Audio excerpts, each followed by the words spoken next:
আসসালামু আলাইকুম। তো জাতীয় বিশ্ববিদ্যালয়ে অনার্স ভর্তিতে দ্বিতীয় রিলিজ স্লিপ কবে শুরু হবে তা নিয়ে আজকের এই ভিডিওটি। এবং আমরা এই ভিডিওতে আলোচনা করব যে তোমাদের দ্বিতীয় রিলিজ স্লিপ দেওয়ার দেরি হওয়ার কারণটা কি, এবং কারা কারা এই রিলিজ স্লিপ আবেদন করতে পারবে এবং আবেদন করার নিয়মটা কি, আর তোমাকে কি কি সতর্কতা অবলম্বন করতে হবে, তা সবকিছু থাকছে আজকের এই ভিডিওতে। তো দেখো, দ্বিতীয় রিলিজ স্লিপ কেন দেরি হচ্ছে।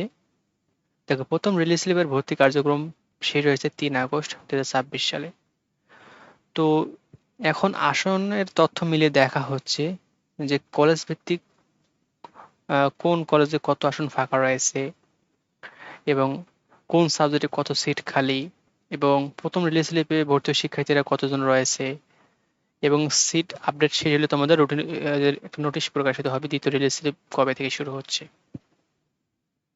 তো মূল কথা হলো, সিট আপডেট শেষ হলেই তোমরা দ্বিতীয় রিলিজ স্লিপের অফিসিয়াল যে নোটিশটা সেটা প্রকাশিত হয়ে যাবে বন্ধুরা। তো দ্বিতীয় রিলিজ স্লিপ কবে থেকে শুরু হতে পারবে? দেখো, সবার আগে বলি, অফিসিয়াল নোটিশ এখনো প্রকাশিত হয় নাই। তবে এখনো চূড়ান্ত তারিখ প্রকাশিত না হলে সেটি অনুমান হিসেবে নিয়ে বা নেওয়া যাচ্ছে যে নোটিশ প্রকাশের আবেদন শুরু ও শেষ তারিখ পরিষ্কারভাবে জানা যাবে। আর সম্ভাব্য যে তারিখ সেটা হচ্ছে, দেখো, আগস্টের দ্বিতীয় বা তৃতীয় সপ্তাহে তোমাদের দ্বিতীয় রিলিজ স্লিপের যে আবেদনের সার্কুলারটা সেটা প্রকাশিত হয়ে যাবে, এবং সেটা তোমরা এনইউ অ্যাডমিশনের ওয়েবসাইটে গেলে পেয়ে যাবা। তো বন্ধুরা, কারা কারা দ্বিতীয় রিলিজ স্লিপে আবেদন করতে পারবে? দেখো, যারা প্রথম রিলিজ স্লিপে চান্স পাওয়া নাই বা কোনো কলেজ পাওয়া নাই, আবার যারা প্রথম রিলিজ স্লিপে চান্স পেয়েও কলেজে ভর্তি হয়নি, তারা আবেদন করতে পারবা।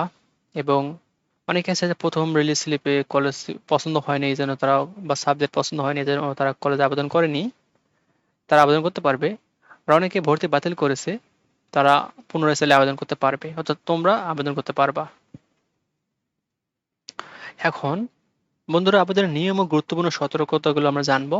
দেখো, আবেদনের নিয়ম হচ্ছে, তুমি 5টি কলেজে চয়েস দিতে পারবে। 5টি কম কলেজ দিবে না কখনো, এবং 5টি বেশিও দিবে না।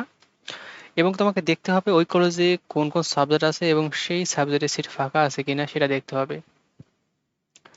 দেন তুমি দেখবা একটি কলেজে মাত্র একটি সাবজেক্ট চয়েস দিতে পারবা, তাই চেষ্টা করবা যে সাবজেক্টটায় চান্স পাওয়ার সম্ভাবনা অনেক বেশি সেই সাবজেক্টেই তোমরা চয়েস দিবা। আর দ্বিতীয় রিলিজ স্লিপে কোনো মাইগ্রেশন থাকছে না, তাই দ্বিতীয় রিলিজ স্লিপে যে সাবজেক্ট পাবে সাধারণত সেই সাবজেক্টেই পড়তে হবে। তাই কলেজ ও সাবজেক্ট চয়েস দেওয়ার সময় খুব চিন্তা করে তুমি সিদ্ধান্ত নিবে, অর্থাৎ তুমি দ্বিতীয় রিলিজ স্লিপে যে সাবজেক্টে পাবা সেই সাবজেক্টে তোমাকে ভর্তি হতে হবে। তো চেষ্টা করবা ভালো সাবজেক্ট দেখে, ভালো কলেজ দেখে তোমার চয়েস দিতে। তো আমার শেষ পরামর্শ হচ্ছে, শুধু সরকারি কলেজ নয়, যেখানে সিট ফাঁকা আছে এবং সাবজেক্ট ভালো সেই অনুযায়ী তুমি বাস্তবসম্মত চয়েস দাও। তো বন্ধুরা, ভিডিওটা এই পর্যন্ত, দেখা হচ্ছে পরবর্তী কোনো ভিডিওতে। আর ভিডিওটি যদি ভালো লাগে চ্যানেলটি অবশ্যই সাবস্ক্রাইব করবা। ধন্যবাদ সবাইকে।